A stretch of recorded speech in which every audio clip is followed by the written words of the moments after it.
여러분 안녕하셨습니까? 양영태 TV의 양영태입니다. 이 백신,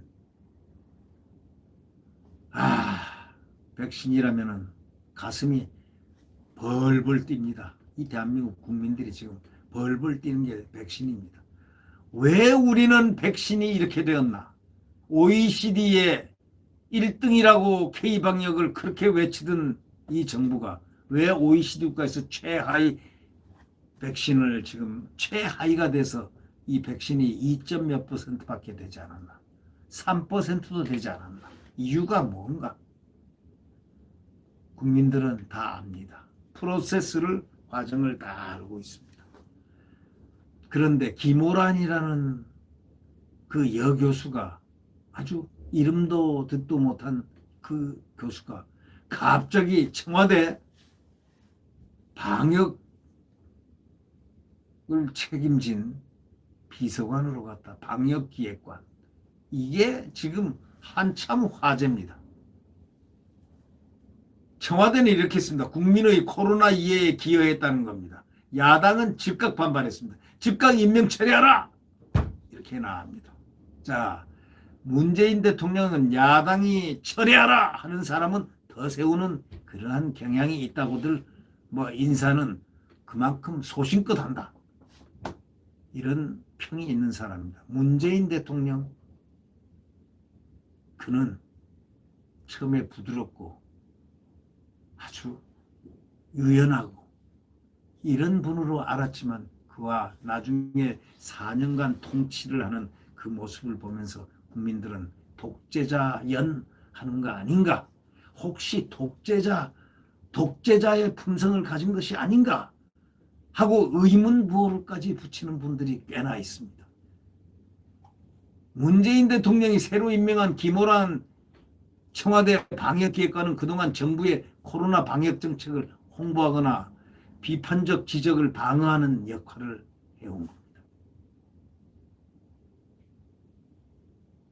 예를 들면 검찰로 따지면은 이성윤 중앙지검장의 역할을 했다고 방어에서는 이 방역에서는 그렇게 했다고 볼 수 있다는 그런 비유가 되겠네요.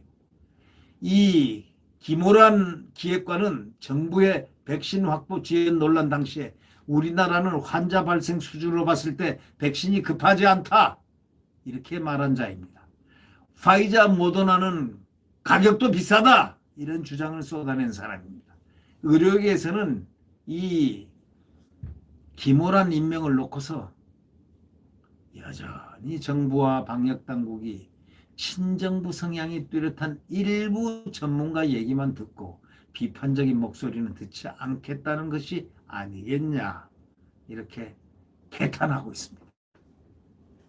청와대는 이 김오란은 백신이 아닌 방역을 담당한다.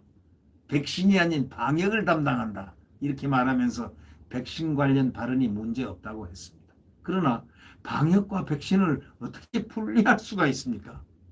청와대는 왜 그런 방역과 백신을 분리해서 보는 그런 인식을 갖고 있습니까? 만약에 그렇다면 방역기획관, 백신기획관을 또 하나 만들면 되지 않느냐 이거죠. 그렇다면 왜 분리한다면 방역에 지금 가장 중요한 게 백신인데 지금 국민이 원하는 것 백신이고 지금 세계는 벌써 마스크는 미국은 벗기 시작했지 않냐.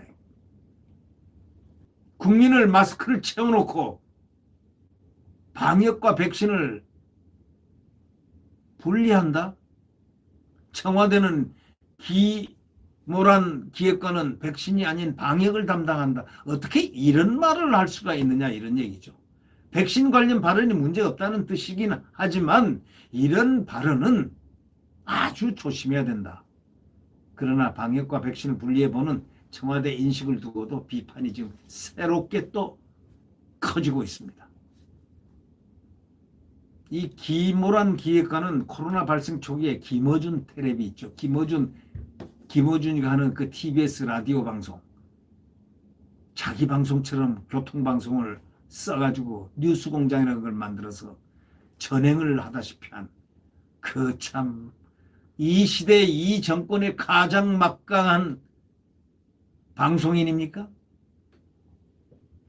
그가 어떤 경력을 가졌는지 저는 아직도 모릅니다. 무슨 딴지 일본가 뭔가 했다는 뭐 그 얘기 외에는 저는 아는 바가 없습니다. 근데 이분이 이렇게 막강한 방송인이 되었다는 겁니다. 그런데 작년 2월부터 지난 4월 13일까지 54회나 김어준 뉴스공장에 나와가지고 이름을 알리기 시작해서 유명해졌다는 겁니다. 기가 막힌 얘기 아니겠습니까? 54회, 한 방송에 54회를 나왔다. 그건 약 1년 동안에 54회나 출연했다면 하루에 한 번씩 나간 꼴입니까? 일주일에 한 번씩 나갔겠네요. 일주일에 한 번씩. 김 씨의 개인 유튜브 채널인 다스베이다에도 10차례 정도 출연했다는 겁니다. 김 씨는 작년 3월 김호란에게 이렇게 얘기했습니다. 설명이 너무 귀에 쏙쏙 들어옵니다 하고 칭찬한 뒤에 거의 매주 이 김호란 기획관을 출연시켰습니다. 이 기간 김호란 기획관은 현실과 다르거나 상황을 왜곡하는 발언을 계속해왔습니다. 국민의 코로나 이해에 기여했다는 청와대 설명과는 달리 코로나 이해를 방해했다는 말까지 지금 떠들고 있습니다. 조선일보 백신 황당발언 김호란을 임명한 청와대 방역마저 코드 인사했냐? 라는 이런 제하의 이 기사가 참 기가 막힙니다. 김하진 기자와 배준용 기자가 쓴 기사입니다. 이 기사는 상당히 냉철한 시선으로 지금 이 방역 문제를 바라보고 있는 기자들인 것 같습니다. 이 김호란 기획관은 작년 2월 정부가 운영하는 대한민국 정책 브리핑 사이트에 기고문을 실으면서 이번 코로나19는 메르스와 달리 환자들의 증상이 심하지 않아서 참 다행이다. 이렇게 얘기했다는 겁니다. 완전히 거꾸로 아닙니까? 아니 메르스와 달리 환자들 증상이 심하지 않다? 그래서 참 다행이다? 여러분 그렇게 생각하십니까? 같은 달 CBS 라디오에서는 뭐라고 했느냐? 지금까지 발생한 환자를 보면 중국에서 온 한국인에 의해 2차, 3차 감염이 일어났는지 아니면 중국에서 온 중국인에 의해 2차, 3차 감염이 일어나지 않았다. 다시 말하면 한국인에 의해서 2차, 3차 감염이 일어난 거지 중국에서 온 중국인으로 인해서 2차, 3차 감염이 일어나지 않았다. 이렇게 말하면서 중국을 보호했습니다. 중국발 외국인 입국 금지를 반대했습니다. 결국 우리나라에 코로나 바이러스를 갖다가 왕창 침투시키는 그런 역할과 그런 일을 하지 않았나. 앞으로 역사가 이 사람을 김호란을 평가할 것입니다. 두고 보십시오. 이 방역이란 건 여러분 잘 아시겠지만 첫째 방역을 우리가 배울 때 우리 학교 다닐 때 방역이라는 것을 배울 때 가장 우선 해야 될 방법이 무엇인가? 뭐야 약 처방이냐 뭐냐 격리냐 뭐냐 아닙니다. 첫째가 봉쇄 전염원으로부터 봉쇄입니다. 전염원을 봉쇄해야 된다. 여기 들어오는 관문, 이 중국 우한에서 우한 코로나니까 들어오는 중국 사람들을 들어오는 그 통로를 전부 차단을 하는 봉쇄를 해야 된다는 그 봉쇄가 바로 전염병의 최고의 처음 조치해야 될 조치인데도 불구하고 이런 사람이 바로 방역을 기획관을 하고 있다는 걸 보면 그냥 웃음이 나온다. 이렇게 표현할 수밖에 없겠죠. 대다수 방역 전문가는 그 당시에 안 된다 빨리 막아라. 의사 옆에서 6번이나 막으라고 했습니다. 6번을 요청을 정식으로 했습니다. 이거 지금 항만과 중국에서 오는 항만과 비행기를 전부 차단을 시켜달라고 애원복권했습니다. 전문가들이. 그래도 이 정권은 중국의 고통이 우리의 고통이요 했습니다. 그런 말까지 하는 분이 있었습니다. 자, 한번 뒤져보시면 알 겁니다. 당시 대다수 방역 전문가들 감염병 전문가들, 의사협회 관계자들 전부 다 NO, NO 했습니다. 이거 안 된다. 빨리 봉쇄하라. 안 들었습니다. 오마이뉴스 또 인터뷰, 오마이뉴스가 뭐 이 친정부라는 것은 잘 알고 있죠. 오마이뉴스 인터뷰에서는 또 뭐라고 했냐면 코로나에 걸려서 죽을 수도 있다는 주장은 사실이 아닌 것 같다. 이렇게 말했습니다. 그럼 지금까지 코로나로 죽은 사람들은 뭡니까? 이런 사람들이 의학자고 의사입니까? 어떻게 생각하십니까? 국립암센터에 근무하는 사람이 의사라고 교수라고 하는데 그 무엇을 전공하고 했을까요? 뭐 예방의학이요? 하여튼 전문가는 전문가겠죠. 예, 그러니까 예방 방역관 방역기획관으로 임명은 됐겠지만 코로나에 걸려서 죽을 수도 있다는 주장은 아닌 것 같다. 이렇게 말을 했다는 겁니다. 사실이 아닌 것 같다. 이런 뜻이죠. 김어준 씨가 라디오에서 수도권 확진자 증가세와 관련해서 보수단체 집회의 8.15 발의 맞죠? 라고 묻으니까 기계과는 그렇습니다. 하고 동의하기도 했습니다. 8.15 집회가 바로 코로나를 수도권 확진자를 만들어냈다는 바로 그런 식으로 동의를 표하는 것. 확진자 증가세와 관련해서 그렇다는 걸 얘기하는 바로 이러한 사람이 의학자라고 할 수 있을지 저는 상당히 의문을 표하고 있습니다. 특히 이 김오란 기획관은 백신 수급을 서두를 필요가 없다고 여러 차례 주장을 했습니다. 국민 여러분, 백신 수급을 서두를 필요가 없다고 여러 차례 주장을 한 사람입니다. 그런 사람을 청와대 방역기획관으로 데려갔습니다. 그리고 그를 옹호하고 있습니다. 지난해 11월 20일 뉴스공장에 출연해가지고 한국은 환자 발생 수준이 전 세계적으로 봤을 때 그렇게 급하지 않다 이렇게 얘기했습니다. 12월 10일에는 다른 나라가 예방접종을 먼저 해 위험을 알려주는 것은 우리가 고마운 것이다. 이 택도 없는 얘기를 이런 얘기를 학자가 해야 됩니다. 다른 나라가 예방접종을 먼저 해서 위험을 알려주는 것은 우리가 고마운 것이다. 이것이 의학자가 해야 될 태도입니까? 이 밖에 백신 확보 문제는 정부가 잘못한 부분이 아니다. 파이자 백신을 계약해 놨는데 더 좋은 게 나오면 물릴 수도 있다. 가격도 파이자나 모더나가 가장 비싼 축에 들어가는데 아스트라제네카는 4달러 정도밖에 안 한다. 이렇게 말도 했습니다. 지금 경찰들이 말이죠. 갑자기 6월 달에 맞기로 된 그 예방 계획을 갖다가 접종을 4월 달에 바로 이제 백신을 갖다가 맞아라 이런 식으로 나오니까 젊은 경찰들이 지금 반발하고 있습니다. 왜 6월 달에 맞는 것을 4월 달에 갑자기 해가지고 맞게 하느냐. 우리가 뭐를 못 도냐? 왜? 아스트라제네카가 말이죠. 지금 접종 금지된 나라도 많고 지금 조금 있어 봐야 이거에 대한 지금 또 뭔가를 테스팅을 하고 연구를 하고 있기 때문에 그 결과를 조금 기다려보자라는 것이 지금 외국 일부 국가들에서 하는 그 얘기 아니겠습니까? 그렇게 말이 많은 아스트라제네카. 물론 아스트라제네카 대부분은 괜찮을 겁니다. 백신이니까 대부분 괜찮습니다. 그러나 아직 미국에서 3상 시험에 합격은 하지 않았다. 미국의 FDA에서는 아직 통과는 안 했다라는 것은 확실한 얘기입니다.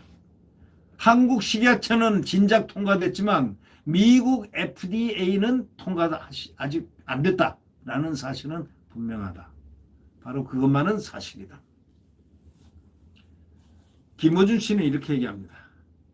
파이자 마케팅에 우리가 넘어갈 이유는 없다 하며 맞장구 쳐줬습니다.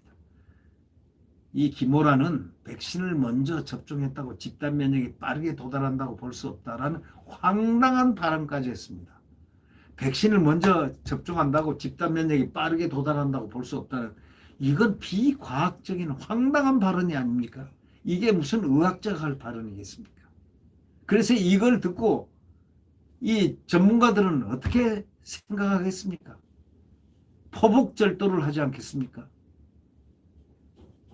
이 김호란 기획관 발언은 여당에서도 활용됐습니다. 김태년 민주당 원내대표가 페이스북에다 김호란 기획관 주장을 딱 실어놓고 우리 국민이 맞아야 할 백신은 무엇보다 안전해야 한다 이렇게 딱 말을 하면서 참 친문 성향 지지자들은 또 교수님은 대한민국의 보물이다 이렇게 극찬했습니다. 자, 대한민국의 보물이 친문 성향 지지자들이 대한민국의 보물이라고 칭하는 바로 김호란 교수, 청와대 방역관으로 갔습니다. 방역기획관. 의료계는 뭐라고 한 줄 아십니까?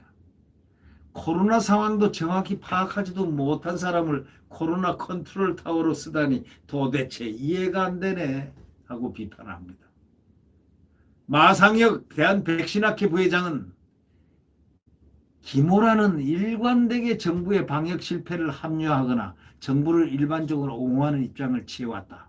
그러면서 정책 실패를 지적하고 교정할 전문가가 절실한 판에 이런 전제를 달고 이야기를 합니다.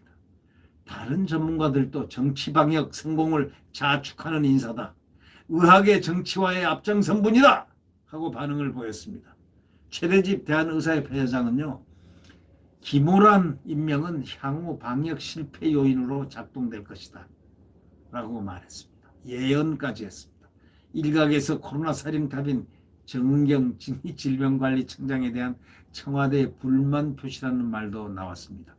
임명을 요구한 한 전문가는 청와대가 질병청에 대한 정치적 행정적 통제를 더 강화하겠다는 것으로 보인다는 겁니다. 왜? 김호란을 시켜서 할 수가 있겠죠. 하려면 할 수가 있는 겁니다. 행정통제. 왜 못하겠습니까? 그럼 뭐하러 갖다 놨습니까? 야당은 김호란의 과거 발언을 문제 삼고 김호란의 청와대 행은 남편이 총선에서 낙선한 것에 대한 일종의 보상이 아니냐 하면서 임명 철회를 요구하고 나섰습니다. 그의 남편은 민주당 공천으로 어디에서 나왔다가 낙선을 했다는 것입니다.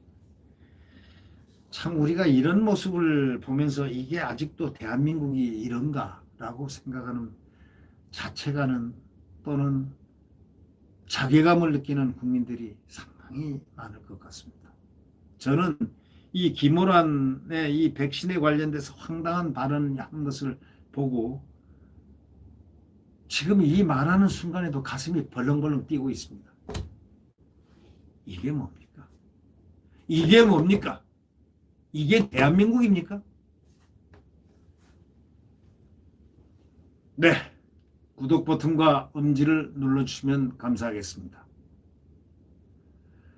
내일 태양은 다시 떠오릅니다. 대한민국 자유민주주의와 시장경제 그리고 국가 안보가 튼튼한 한미동맹의 굳건한 그 동맹 아래 뭉쳐지는 우리 찬란한 대한민국의 성장 발전은 1년 뒤에 정권 교체로서 다시 되찾아올 수 있다.